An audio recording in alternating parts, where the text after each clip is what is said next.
36 days of the war in Ukraine, no news channel traveled to the besieged city of Mariupol. Geeta Mohan was there yesterday and you saw her elaborate ground reports of what the situation was in Mariupol. From Mariupol, Geeta has now traveled deep into the Donetsk region in Gorlovka, where she's filed extensive ground reports on exactly what the situation is. Here's those exclusive.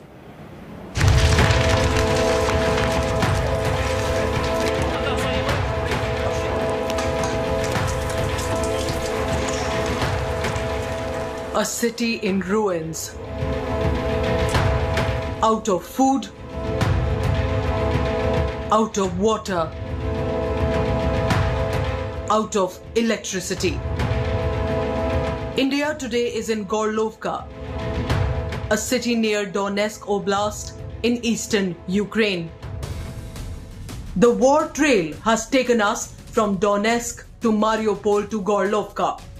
India today is the world's first television crew to reach deep inside the Russian-controlled territories of Ukraine. The after effects of massive shelling here in Gorlovka. Shards of glasses now being removed by the residents. They're not leaving the city that has come under heavy shelling from the Ukrainian side. The windows broken, and now this lady over here, this old lady over here, is cleaning, tending to her garden. She's cleaning the glass, shards of glass, and what she says is that her flowers and her garden has been destroyed. A home, a garden that she maintains with much love, now absolutely destroyed, and so she's trying to retrieve whatever she can of the garden that is left, because they've just sown the seeds for the next season, and before the flowers can bloom, before the saplings can even be visible, there are glasses everywhere, shards of glass everywhere. Very sad sight, and you'll see this in the entire neighborhood here in most parts of Gorlovka that has come under heavy shelling. Non-stop bombing might have destroyed much of the concrete, but the city's soul is intact. Elena Vladimir, residing in Gorlovka for years, says she will rebuild her home. Все вычистили, цветов насажали. Ничего, вычистим, еще лучше насадим. So this woman says that in 15 there was shelling here. They bombed everything, but they rebuild it again. So they put the flowers here and make this territory pretty. And now again the shelling and everything destroyed. But she says, oh, it's not bad, we will just repair it again. Bollywood is giving Elena good company and keeping her spirit high even in these times of war. О, Джимми, Ася, Индия, Радж Капур, люблю, не могу, всю жизнь люблю индийские фильмы. У меня столько дисков, Бобби есть, у меня много, да, Рам Шиам, Зита Гита.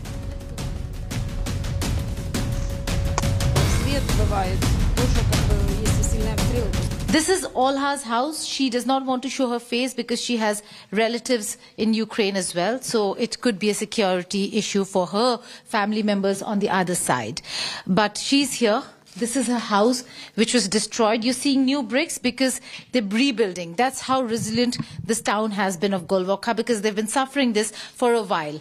Olha over here will explain what happened. Olha, what happened to your house? Что произошло с вашим домом? 15 июня 2015 года производился обстрел. Было 2 прилета именно по улице Шашурина, дом 15. И был прилет в первый этаж, фундамент этого дома, и рядом стояк, 4-й этаж, просто насквозь. So it was 2 hits in the 15th year, and one of the hit was hit this house, and her flat was ruined.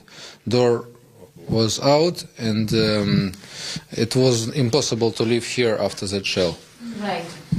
Impossible to live out here. This is the house that is being rebuilt, and just if Satya goes to the window, beyond this point is where the Ukrainians are holding fort. So every time there is attack or a fierce battle between the Ukrainian side and the Donetsk or the Russian side, this town of Gorlovka is the first town to fall victim.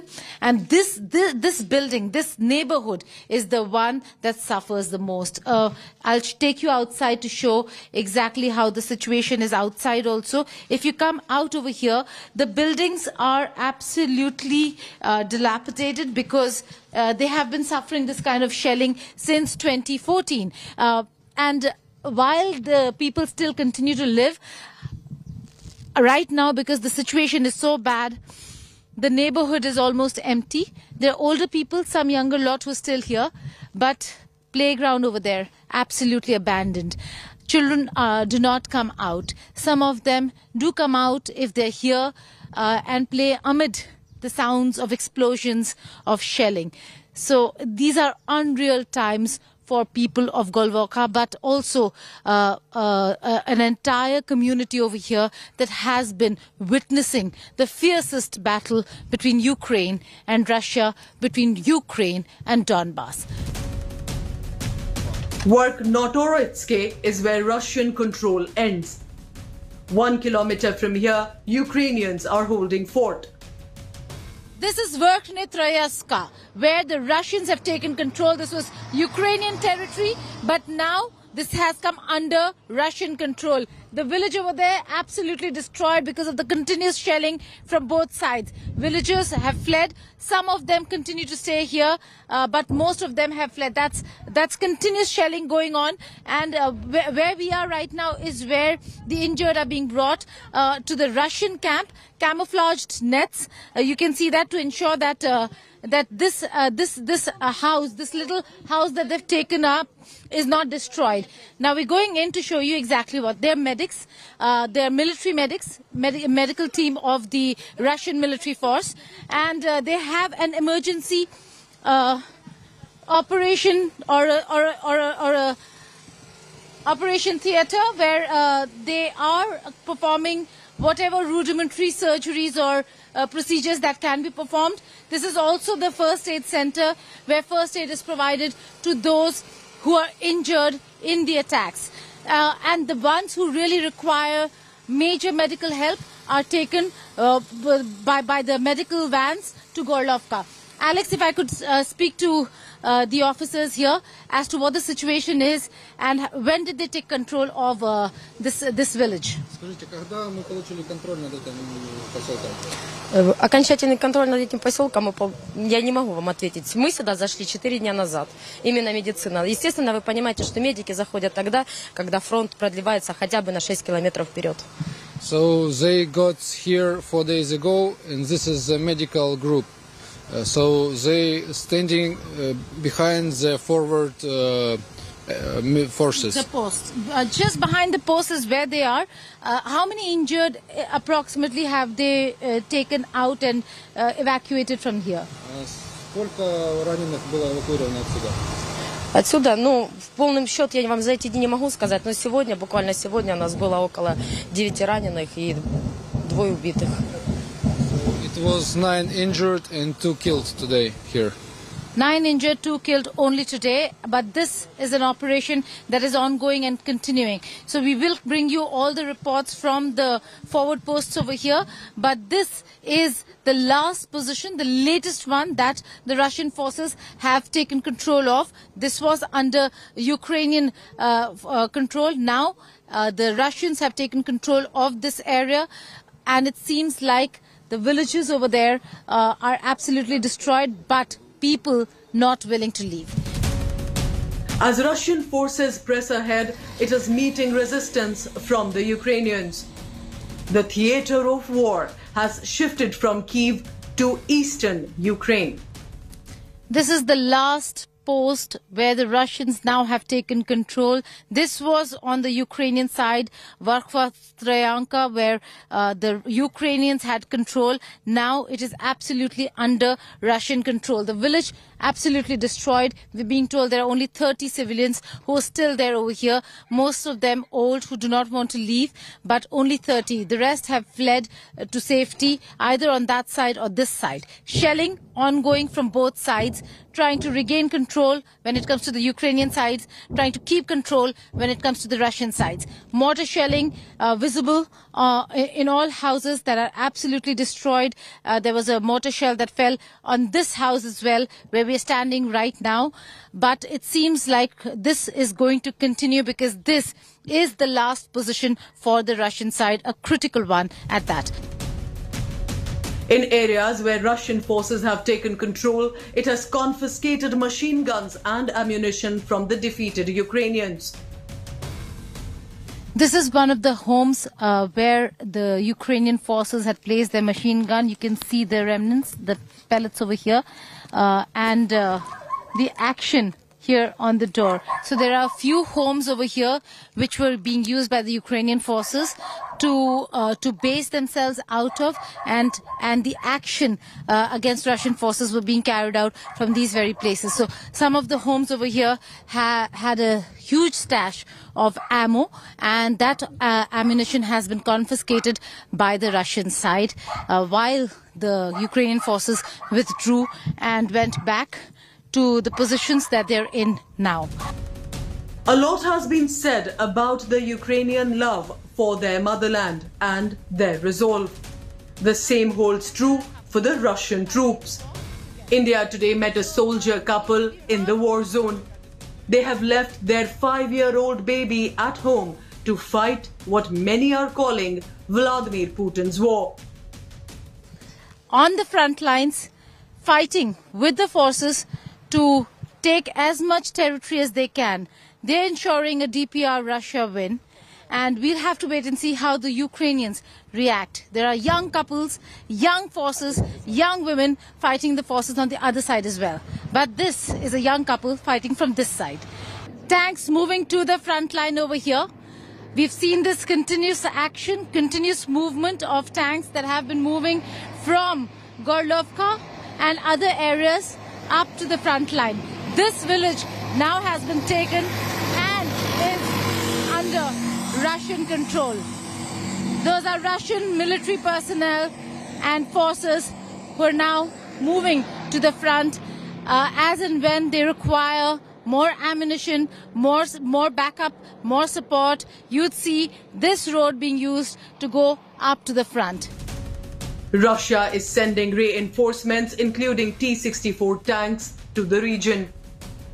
Moscow is determined to hold on to their hand-won gains in the last few days. We are right at the border areas. Now the forces over here, Russian forces, preparing to go to the front. You can see that they are arming the tanks with the ammunition, the weapons that are required. And over there are two more tanks. This is a T-64, and they're readying themselves. They soon will be going to the front. You see all of them.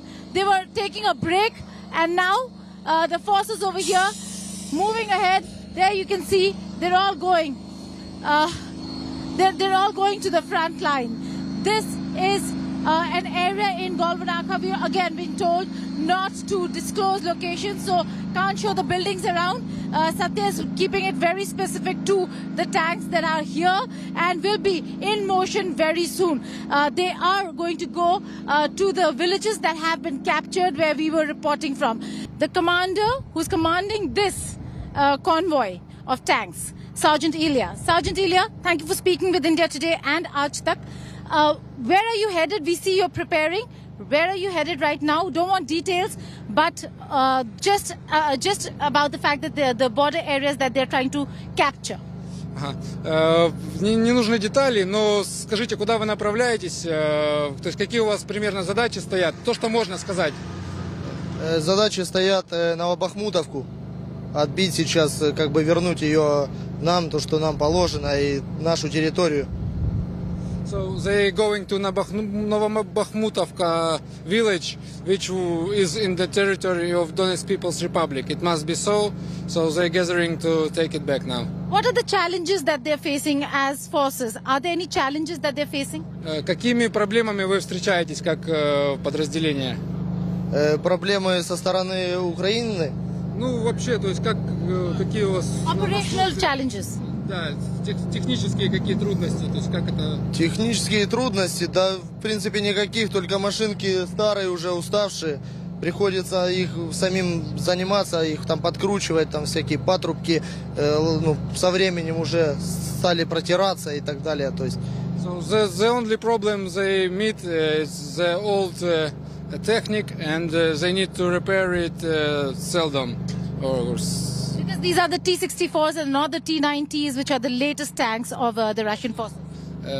Да, это Т-64, не Т-90, которые... Ну, конечно, это 64-ки, которым лет уже лет 50 им точно. So at least these tanks are 50 years old. They're 50 years old, but why do you think Russia thinks it's okay for a T-64 to fight Ukrainians? Do you think they do not require more power to fight the Ukrainians? Is this enough? Вопрос такой, хватает ли Т-64 для украинцев? То есть, может, нужна техника лучше или достаточно этой? Ну, пока мы справляемся с этой, у нас есть 64-ки, 72-ки, у нас, в принципе, вот в батальоне 40 танков, поэтому мы потихоньку справляемся с этой проблемой. So they have 72, T-72 and T-64, so this is enough for them, as he says. That's Sergeant Ilya saying that it's enough for them. They're going to go to the front line and ensure that the areas that are a part of Donetsk remain with Donetsk, and the Russian forces over here are going to ensure that they maintain control of the region and of the area. I'm atop a T-64 Russian tank, and they are now preparing to roll in to the border areas, the front line. The preparation is on. The weapons are being placed, ammunition being placed inside the tank. They were taking a break, but now they're preparing themselves to go to where we're coming from. The last village that now is under Russian control. Ukrainian forces have been pushed back, and they require all the support, all the backup that's required, and therefore these tanks soon are going to go rolling into those villages. Atop a T-64. With video journalist Satya Rautre, Geeta Mohan for India Today. Through the course of our coverage of the Ukraine war, we've been getting you so many stories of Ukrainian soldiers, of heroes putting up a fight against Russia. Geeta Mohan also spoke to some Russian soldiers. This is in Donetsk, in the rebel-held region, and they're vowing that they're going to ensure Russia wins this war. The forward posts and tanks rolling in and out of this entire area. You can see them. We saw them earlier as well, but now the Russians have taken complete control of this region, of this area, and it seems like they are not going to move back anytime soon.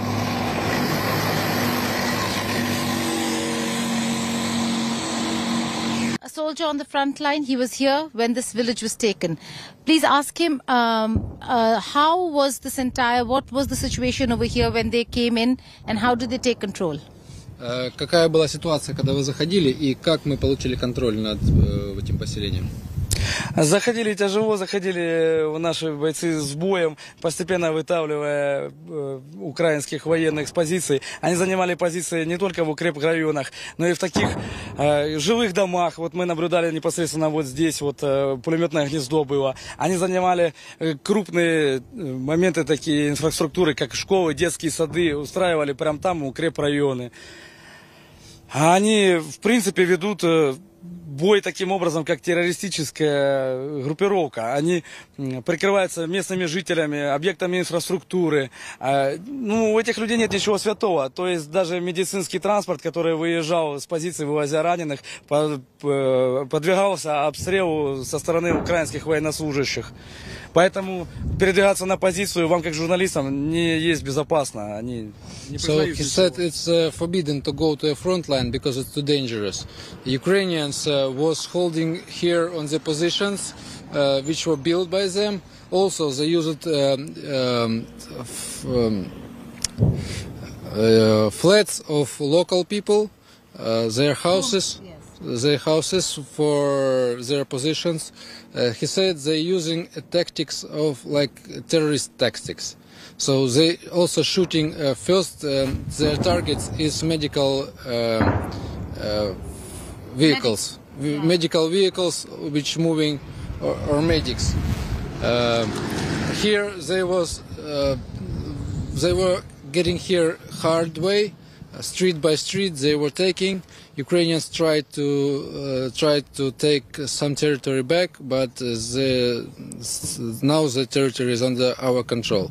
Also, he said they used schools and killed kindergartens as their bases. Okay, and you're saying that the Ukrainians, that they took each place street by street. What was the force deployment over here? How many Ukrainian personnel were here when they were taking the village? По вашему мнению, сколько здесь было, какая группировка здесь находилась украинцев, когда вы заходили? Здесь стояла 25-я отдельная аэромобильная бригада ВДВ, город Днепропетровск, плюс укрепленные обычными ВСУшниками и нацбатальоном. Это то, что известно мне. Ну, естественно, о других подразделениях есть больше информации. So he knows the name of the groups which were acting here from Ukrainian side. It was 25th Recon Group of Dnipropetrovsk in Ukraine Air Forces, and National Guard, and also some other groups were here. So how many of them we cannot say now. Okay. Thank you so much. Thank you. This is Olena. Dennis, the soldier we were interviewing, is her husband. She's 32 years old. She was 27 when she joined the army from Gorlovka. You have a child? Show. Girl. Girl? Name? София. Sophia. A child? With whom? Mama? У мамы сейчас, Yeah? да, у бабушки. So she's with the grandmother. Her father's no more, so she's with the grandmother. A young child, Sophia, and the couple fighting. 5 лет ей. 5-year-old child, and the father, mother are fighting here in the front. That's the father over there. Yes. That's the Dennis. Can we show Satya? That's Dennis. This is Olena, and they're a couple fighting the war together. Yes. So we've heard. Будут мину извлекать, если интересно. Okay, he's more interested in talking about this, about the rocket fire that took place some time ago. But this is a couple on the front lines fighting with the forces to take as much territory as they can. They're ensuring a DPR Russia win. And we'll have to wait and see how the Ukrainians react. There are young couples, young forces, young women fighting the forces on the other side as well. But this is a young couple fighting from this side. With video journalist Satya Rautre, Geeta Mohan for India Today.